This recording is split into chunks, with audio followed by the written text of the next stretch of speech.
I don't really believe in negative events. I believe that negative events, quote unquote, negative events, are actually, I call them God's pivots. Uh, the universe is actually aligning you on some level with the skill set you need to go forward to your greater purpose. Welcome to Men of Abundance, the podcast for those looking to level up their lives by hanging out with some of the greatest leaders and established professionals in our community, living a life of integrity, honor, and the abundance mentality. Prepare to pay it forward with your host, former Army medic turned lifestyle entrepreneur, Wally Carmichael.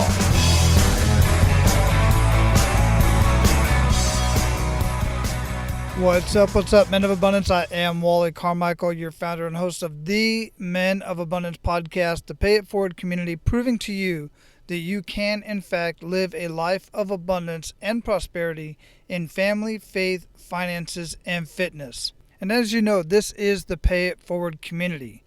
Listen, guys, no matter what is going on in your life, if you're having a hard time, if you're struggling, if you're having a hard time building relationships, you're having a hard time gaining more resources in the form of cash, money, or just connections and building your network, whatever it is, here's my suggestion to you. And this is so simple, something you can do right now, today, immediately after listening to this episode. If you want more quality connections and networks in your life, then go on social media or pick up the phone and call somebody and connect two people that will be able to benefit from each other's resources, each other's skills, just each other in general.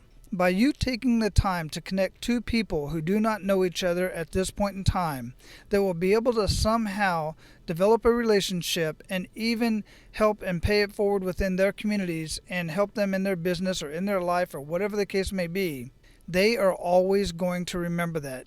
And it will always come back to you. Now, all you have to do is do that 3, 5, 10 times a day and notice the quality of your connections and network over the course of time. You want more love in your life? Give more love. You want more money in your life? Give more resources, not just money, times, treasures, and talent.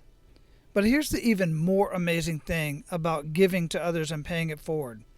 If you're down, if you're having a hard time, when you go out and give something of yourself to others, times, treasures, or talent, you are going to feel absolutely amazing. I promise you that. But here's the thing. When you reach one hand out to give, don't put the other one out to receive, or don't turn that same hand over to receive. Give and walk away. Give and walk away with no expectation of anything in return. And one way that you can give right now today, or at least as soon as you get done listening to this episode, is share Men of Abundance with others. Those that you share this with are going to come back and thank you. And I personally thank you as well. Now today I'm talking with a veteran action film villain, author, screenwriter, producer, global entertainment teacher, and director. His career has spanned more than 170 hit action films and television shows.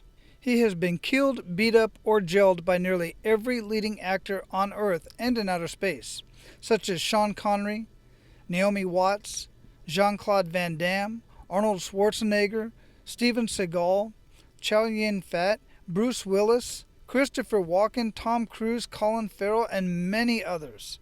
He has also been the leading actor for directors such as Steven Spielberg and Chuck Russell, just to name a few. His recent projects include films he has acted in, written, directed, and or produced, such as Blackwater, Night Walk, Active Shooter, and Catalyst.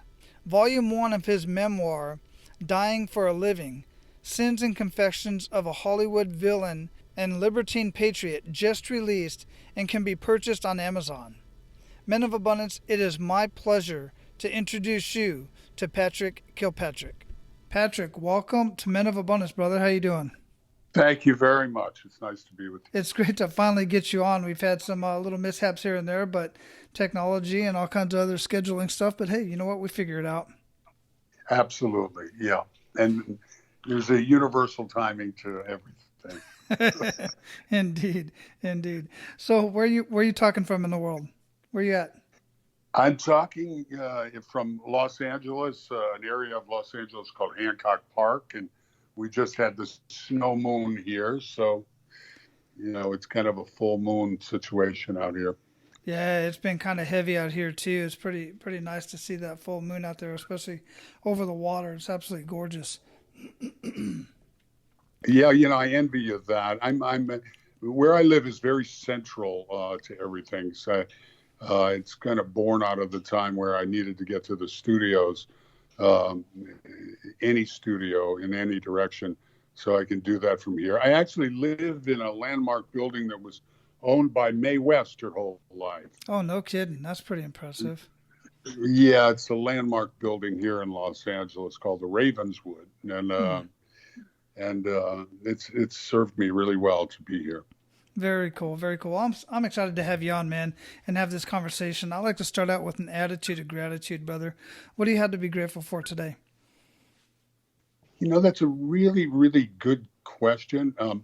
I certainly have the Medicare and Screen Actors Guild that I'm grateful for, medical coverage.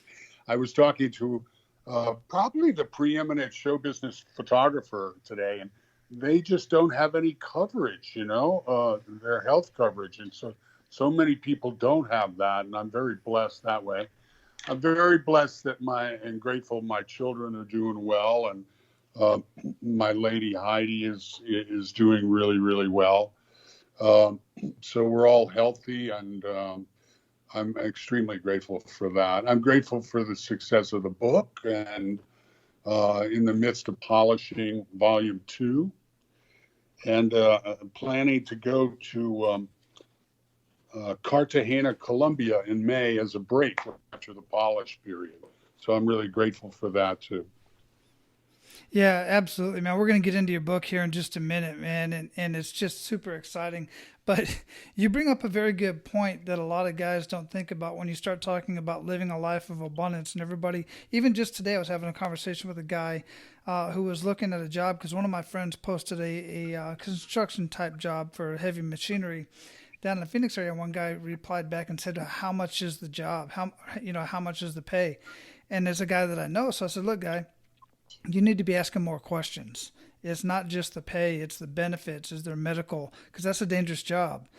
Stuff like that you really need to consider when you start talking about having a well-rounded financial a world of abundance in your life, right?" Well,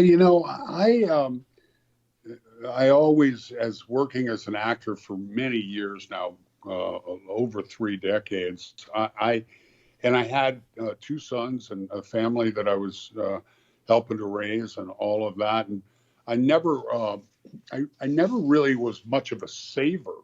So I'm very, very grateful to the Screen Actors Guild for this medical coverage and the benefits that they give me. And before that, I worked as a writer for big corporations in New York.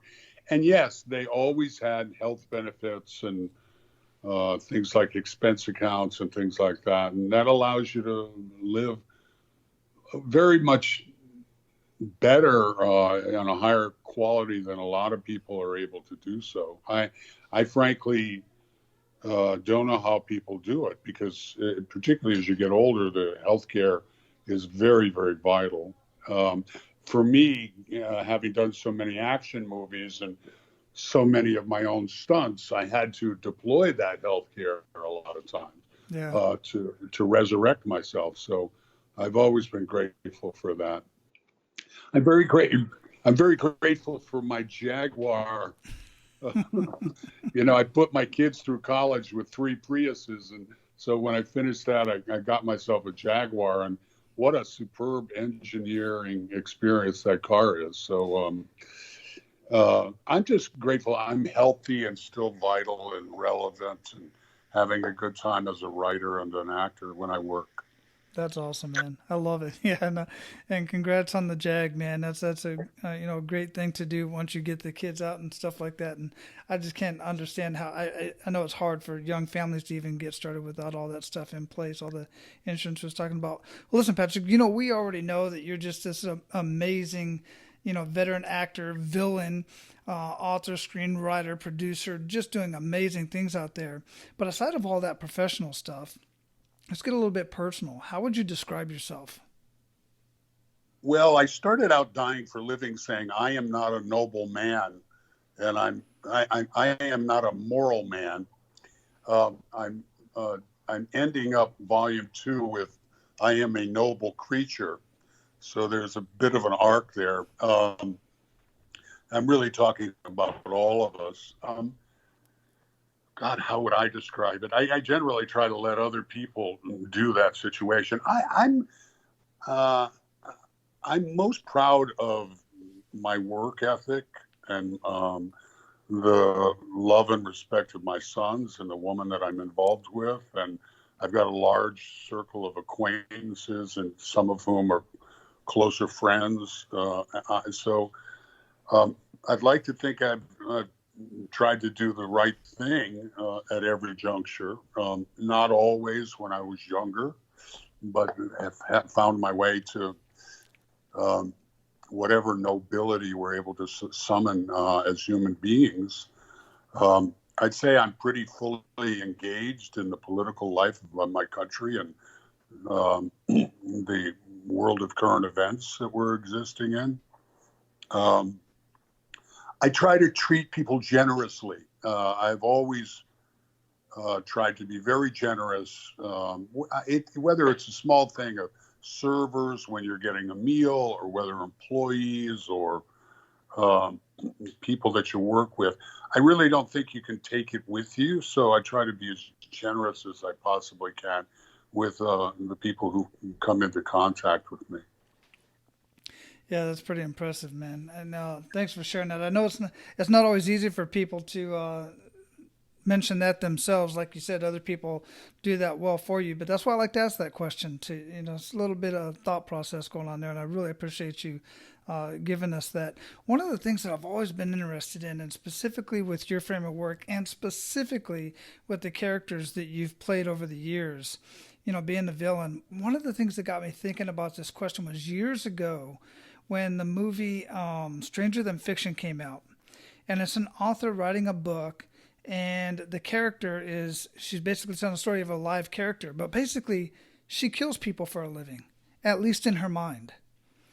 And then I think about somebody like Heath Ledger, for instance, who played this heinous, just crazy character as the Joker in the Batman movies, and ends up taking his life. And I don't know if any of that's correlated, but my question is, how do you differentiate from the character? Because you really have to get to be really good as you are into that character. You really have to put yourself in that frame of mind.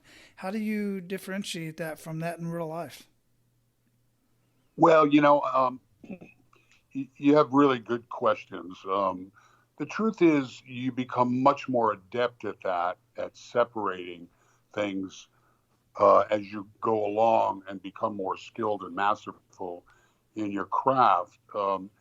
Young actors sometimes carry those things over a little bit longer. Me personally, I'm not a serial killer by any stretch of the imagination. And actually, the people that play villains that I've competed against or been friends with or come in contact with over the many years I've done as acting are really the nicest of people. Mm-hmm. So it's very, very separate deal. You do the research so that, you read everything there possibly you can get a hold of about a particular set of circumstances, whether it's serial killing, or I just played a pedophile priest in a movie that's coming out called Catalyst. And then that research is not the doing of it, but you manifest that research in your actions and everything in the performance. I think I'm always amused by sometimes the closeness of those people's pathologies to the pathology that runs around in all of us, whether it's in overeating or smoking or drinking or whatever. There's a great similarity to that. It all sort of comes out of isolation and lack of nurturing usually when you're young, and then an abdication of self-accountability as you get a little bit older. I don't have a great deal of difficulty separating the characters that I play from my personal life.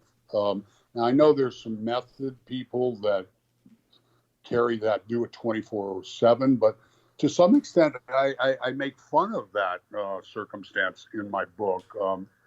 I talk about Daniel Day-Lewis.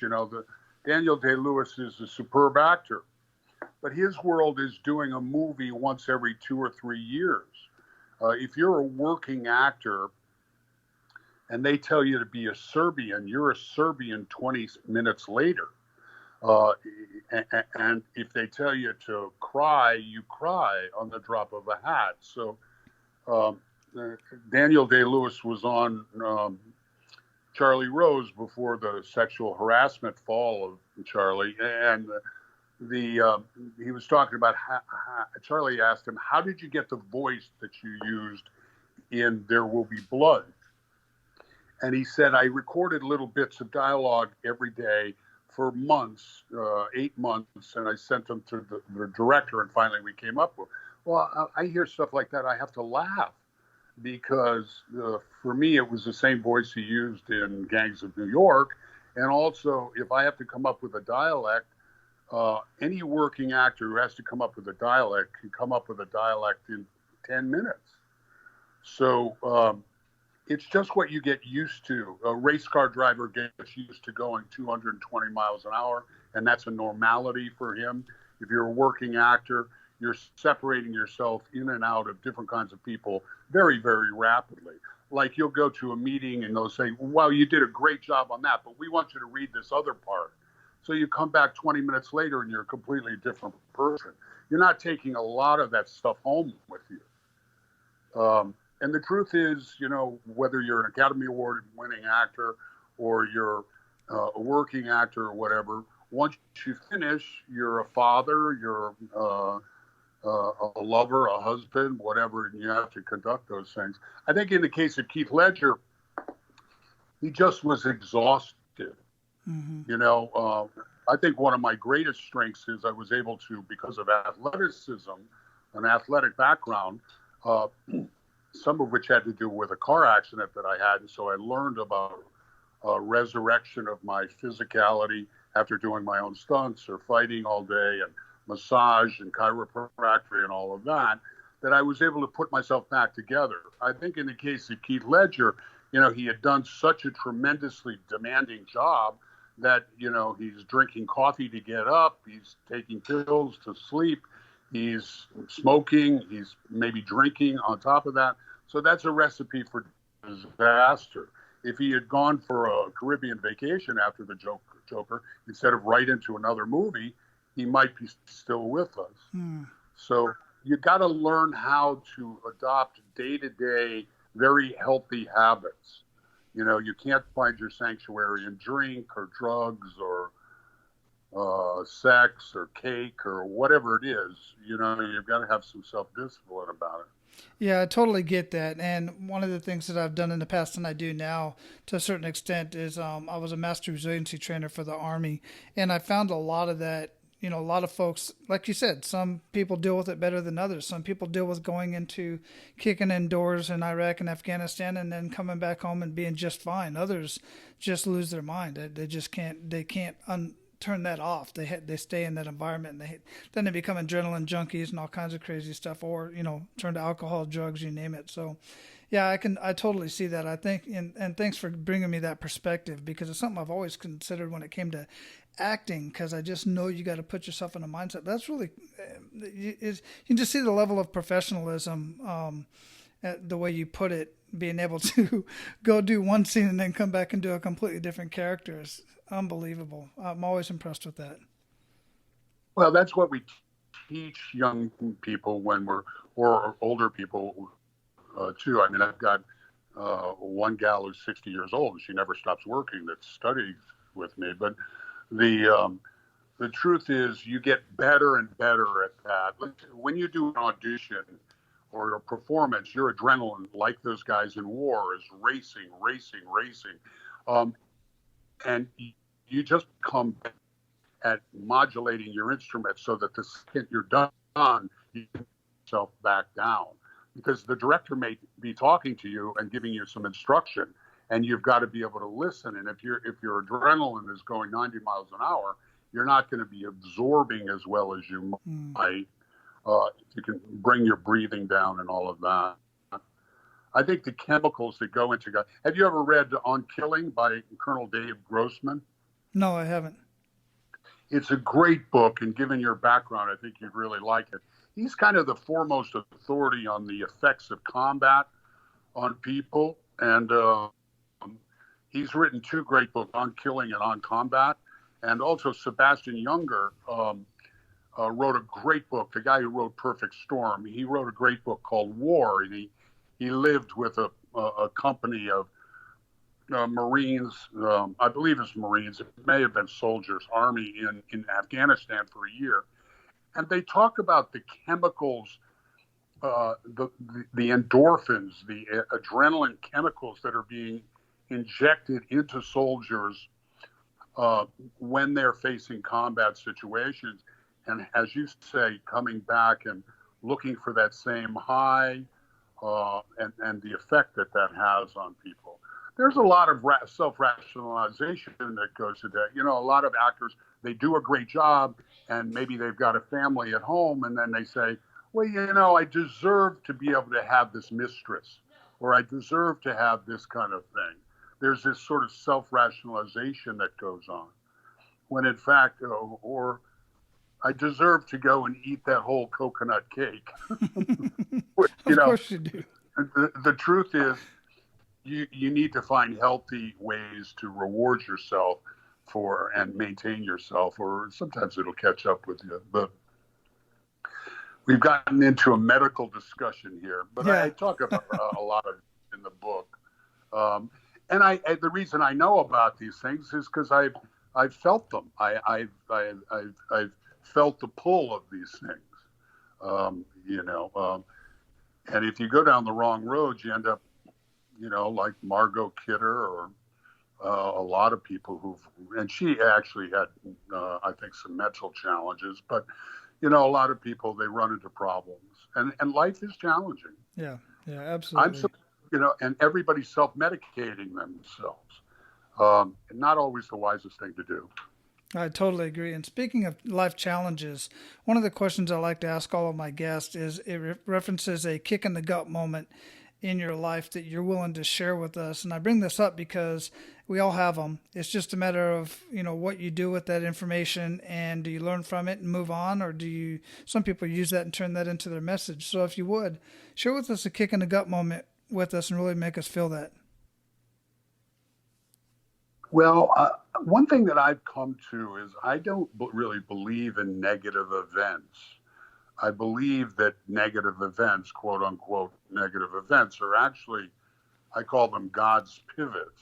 Mm-hmm. The universe is actually aligning you on some level with the skill set you need to go forward to your greater purpose.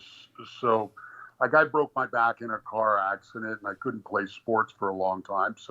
But the blessings of that was I became a writer, which was a tremendous compliment to an actor when I made my way to acting. But as I mentioned, I got into rehabilitative exercise and restorative processes like chiropractic and massage, all of which helped me a great deal when I got to all these action movies to work in. A kick in the gut moment. I mean, my mother had a very vivid affair that I witnessed with my baseball coach and football coach in high school, and it threw me for a loop. I certainly wasn't willing to follow her moral guidance after that when she had betrayed my father, who I felt was the finest man I'd ever known. So I had to find my own way to a moral code after that. That was certainly a kick in the gut moment. I think as actors and actually just people, we're always being hit with corporations, businesses, institutions, whatever they are, they function for their own self-perpetuation and advancement. So the individual is sometimes treated very poorly by, and my business is just one example. I know that you're going to be a cog in the machine somehow. And so you've got to have the restorative capabilities and the vision of yourself to be able to recover from those batterings to your self-esteem. It doesn't matter whether you're Cary Grant. It doesn't matter if you're me or whether if you're anybody. My business, like almost all corporations and things, sooner or later they're going to feel like they're done with you. So you better have a skill set that allows you to continue to make yourself reinvent yourself, continue to expand your skill set, to continue to make yourself find a happiness in life that these outer institutions are not necessarily going to provide you.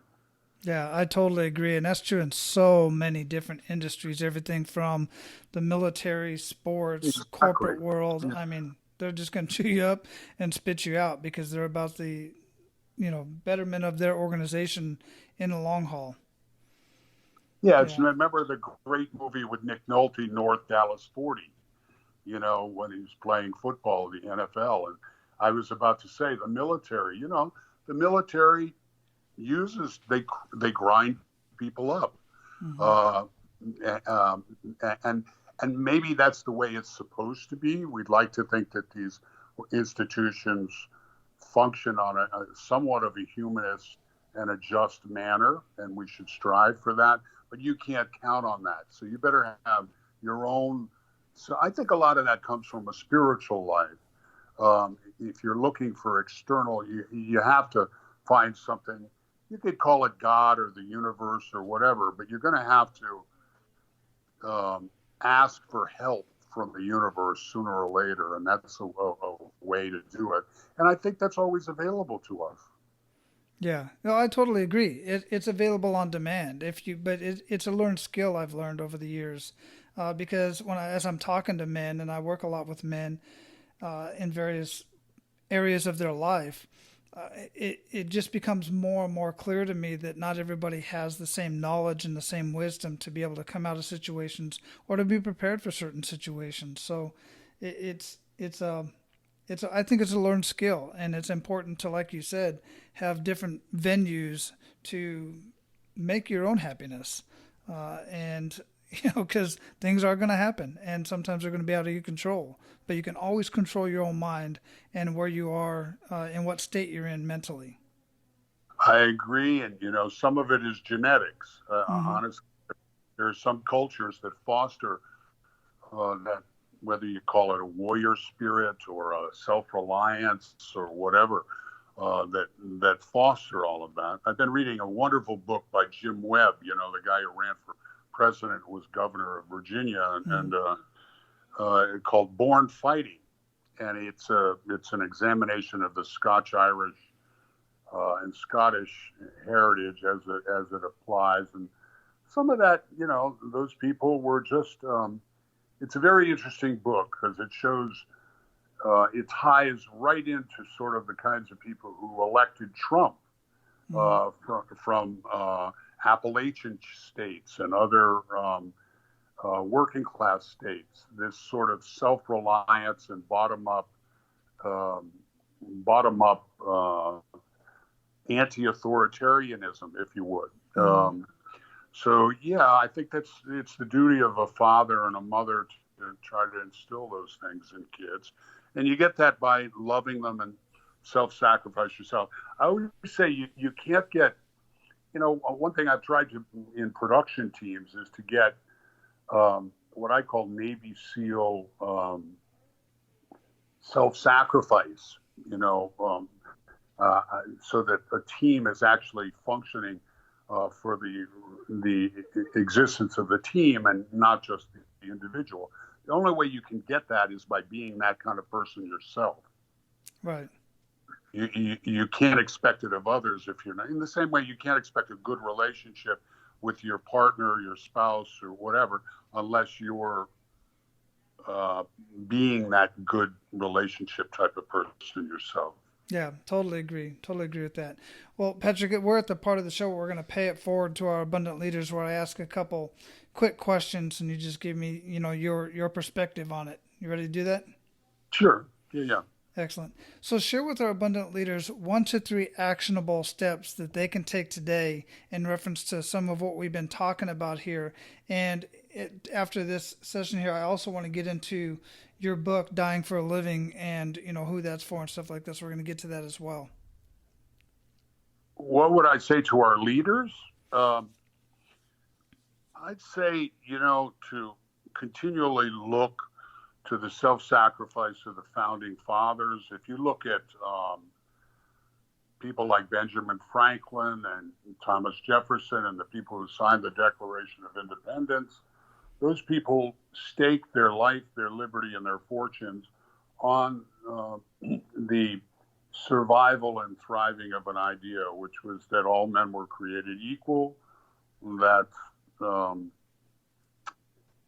it was the purpose of government to provide a space where people could realize their individual potential.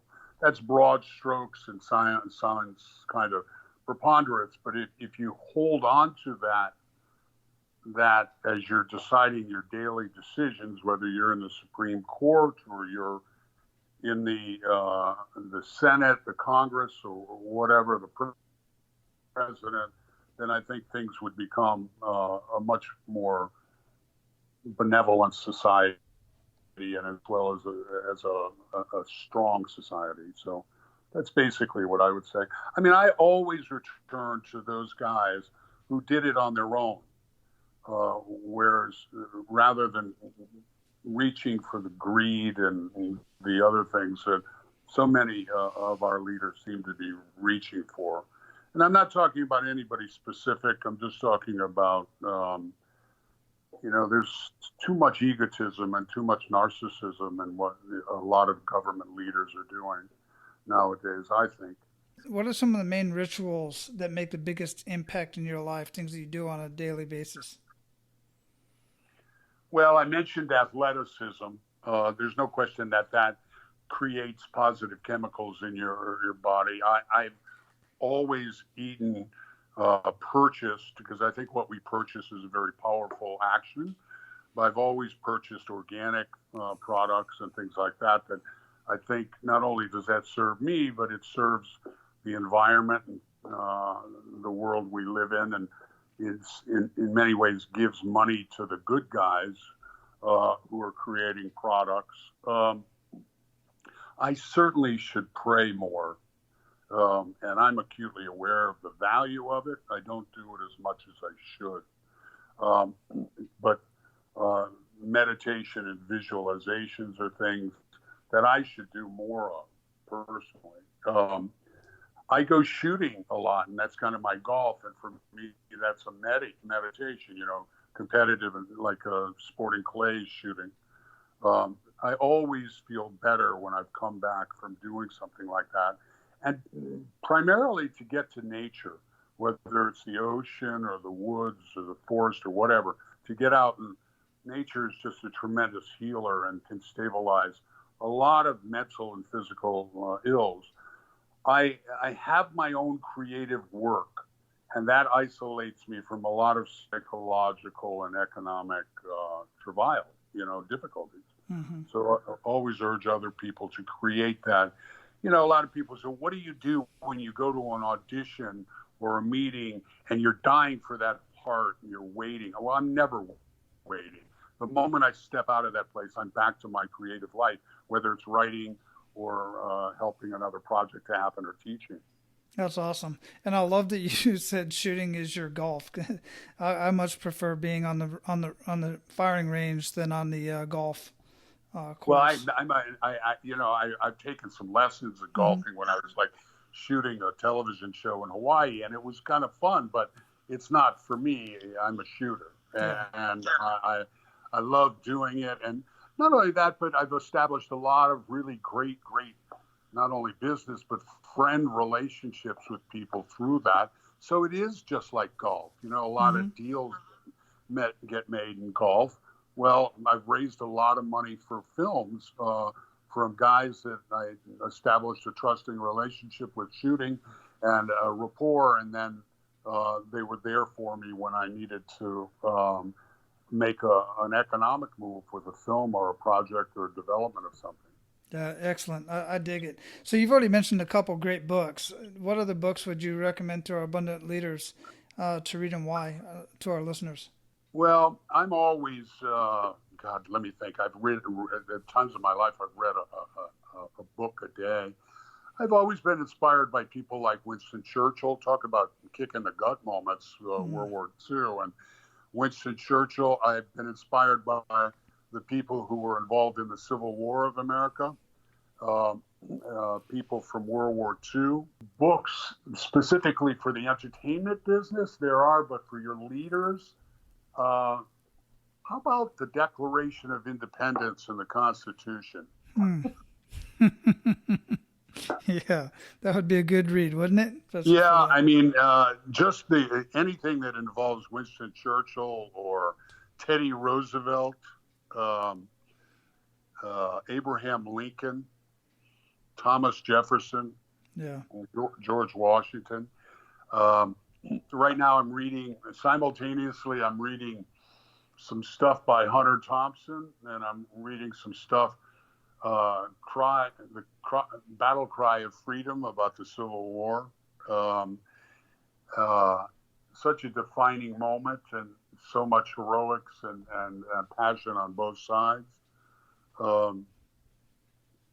I would return to the Declaration of Independence and the Constitution. Yeah, that's definitely something that needs to be revisited by all, as far as I'm concerned.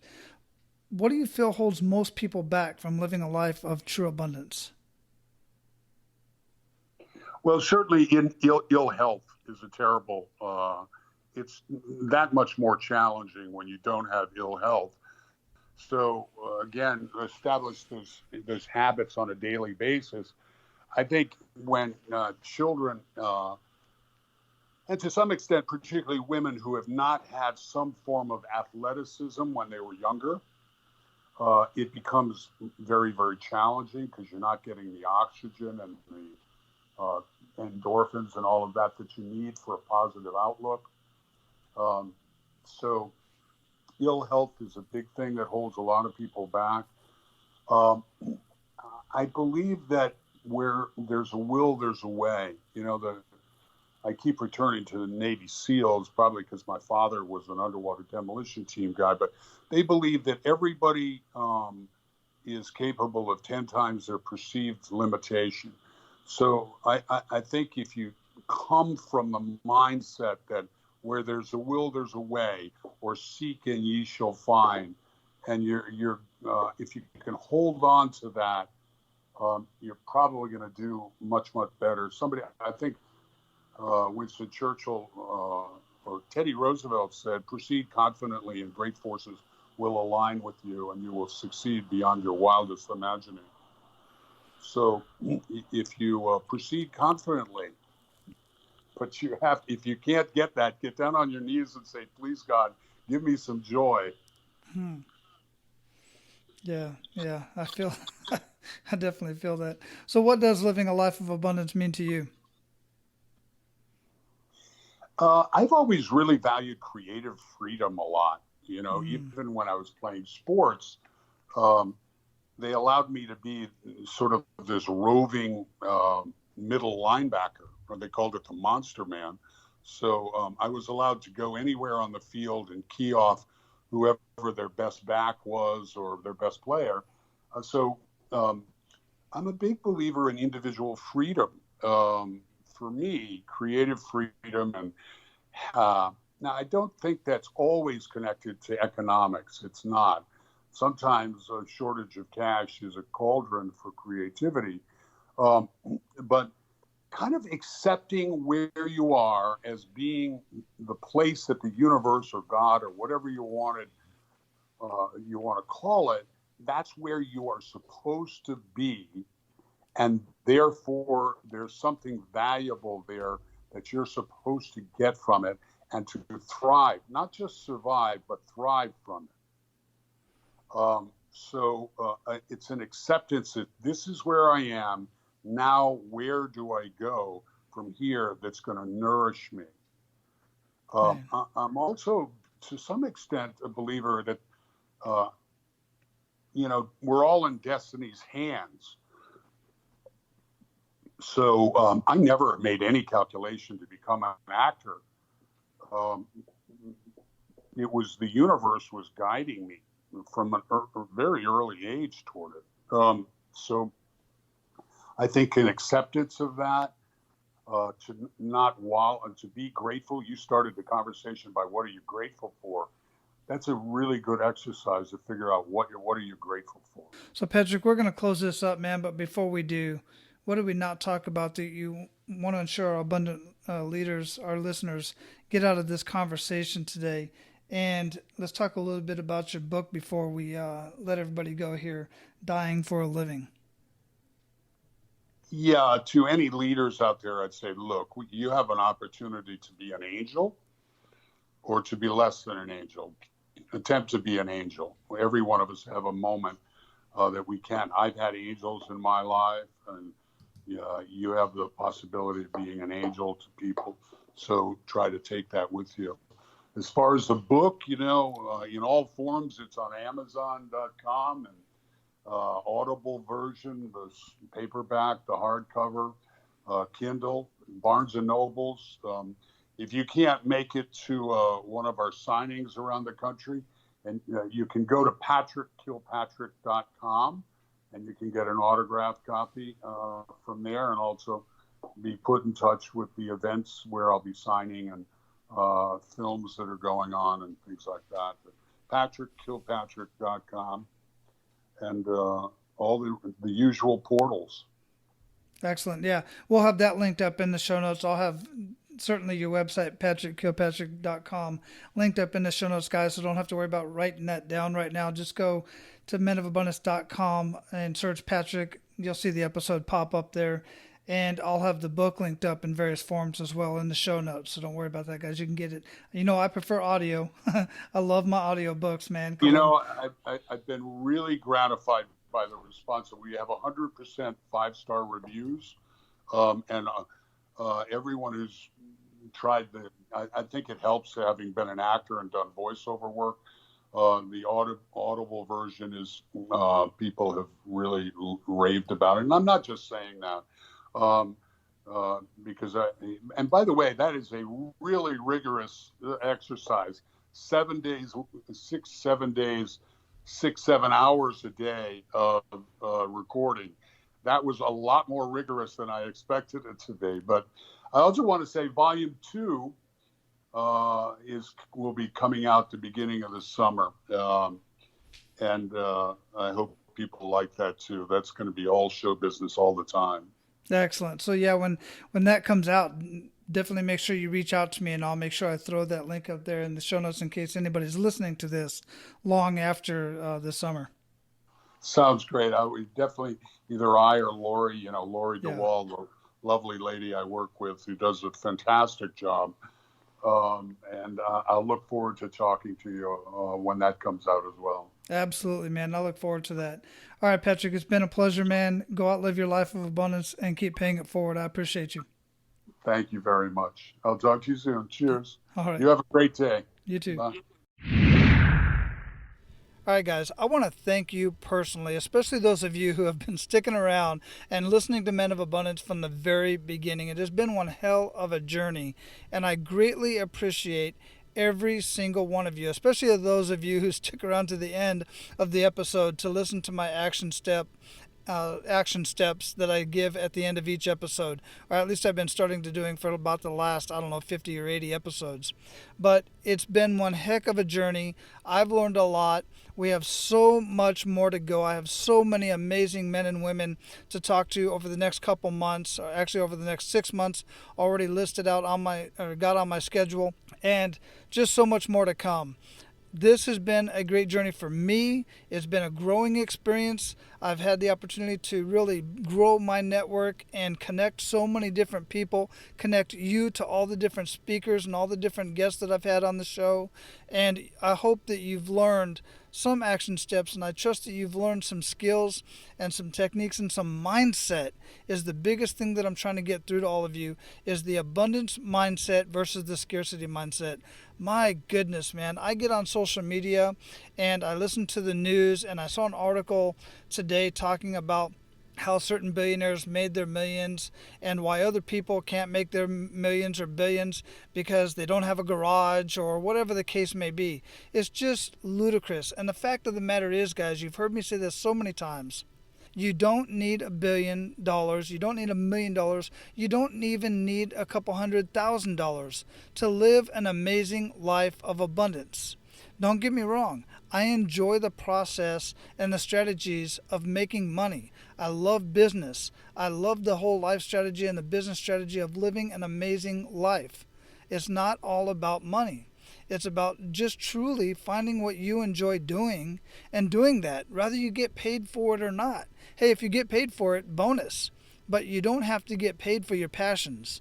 You have to have passions to live an amazing life. And you do have to have a vocation that allows you to live out some of those passions. That's the difference between, for instance, Mother Teresa following her passion, not getting paid, and Bill Gates following his passion and getting paid well and doing a lot for the world. And him and Melinda Gates eradicating, helping and participating in eradicating diseases and taking resources to corners of the earth that most people don't even want to go to. Melinda Gates has been there. So, you can do whatever it is that you want to do. You just have to get creative. Keep listening to Men of Abundance. Share Men of Abundance. Pay it forward somehow in your community. And just live an amazing life. So again, thank you very much from the bottom of my heart. I greatly appreciate you. Now go out and live your life of abundance. And make sure to pay it forward. That's all for today, Abundance Leaders. For more about our guests and the powerful information we shared with you today, be sure to sign up for our mailing list at menofabundance.com. We appreciate your time and look forward to hanging out with you on our next episode. So until then, be sure to pay it forward and live your life of abundance.